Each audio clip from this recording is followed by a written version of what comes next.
Hello friends and welcome back to Generation Pixel, and today, well, hot on the heels of my JRPG top 5, I'm going to give you my top 5 Western RPGs. Unlike the JRPGs, I won't be doing a top 5 in the traditional sense, not in order of how I enjoyed them, but more how many hours I put into each one.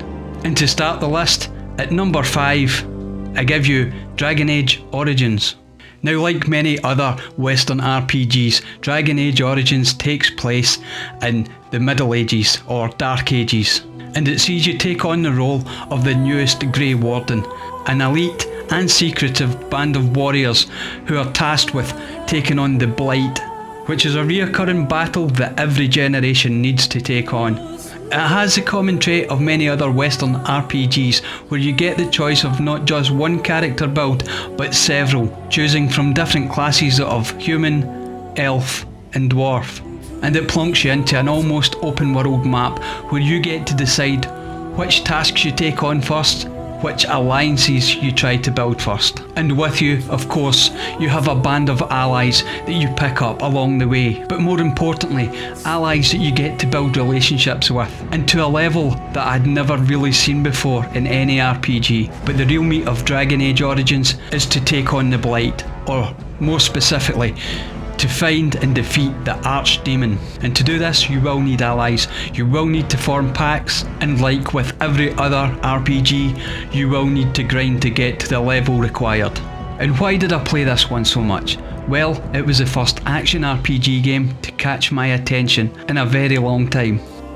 Now, number 4 is probably going to be a bit of a surprise for you all, because my number 4 slot is The Witcher 3. Which is a game that I don't really need to talk too much about, as 1, it's fairly recent, and 2, it's fairly well played. And as like with the rest of the world, the reason I played The Witcher 3 was how beautiful it was, how deep the story was, how well crafted the characters were. And just to prove that point completely, how many other RPGs or even video games have received a television adaptation which was not only critically acclaimed, but also backed up with a stellar cast?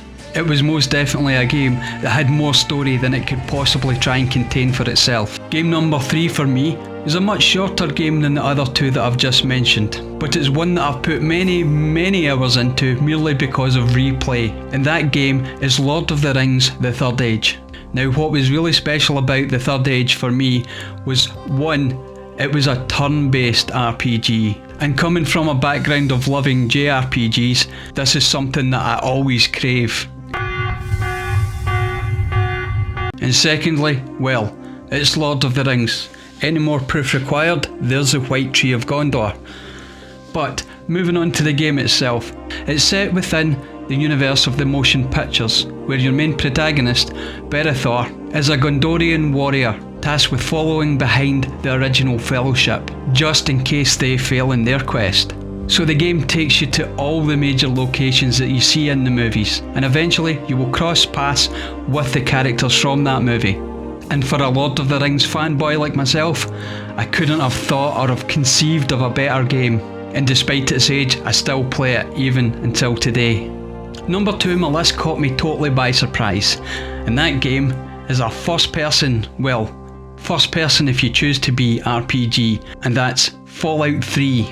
I'll be completely honest, I thought I would have no interest in Fallout 3, but as you do, you sit down, you play a game, and you truly discover the wonders that some of these game developers can come up with. Again, I don't need to talk too much or in too much detail about Fallout 3 because not many people haven't played it, and those who haven't have definitely heard about it.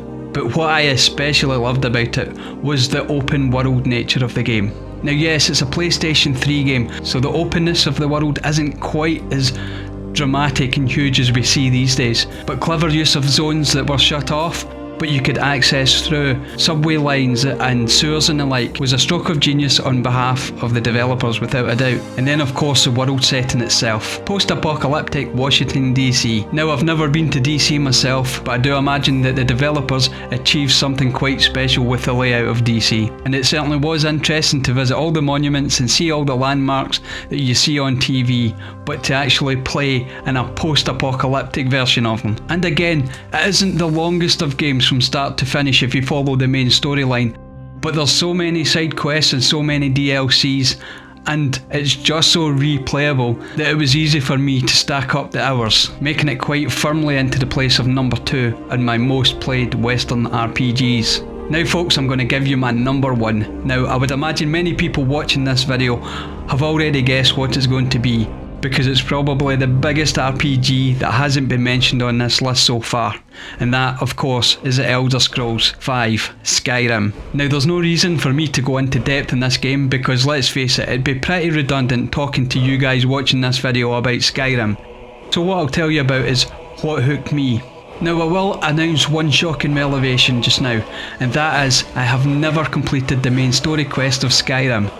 And well, the reason for that is quite simple. I love living in Skyrim.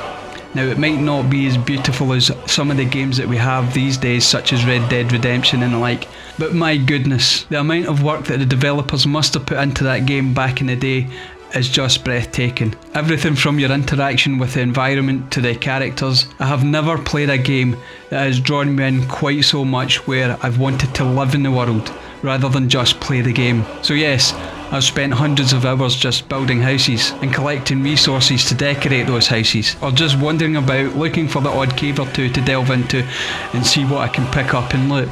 And of course, all the time doing that, crossing my fingers that The Elder Scrolls VI will be something special as well. But even if it isn't, we still have 5, we still have Skyrim, and they can't take that from us. So there you go folks, that's my top 5 Western RPGs. Well, the hours played RPGs. I have played many more, but those are the 5 that have eaten so much of my time. So what about you?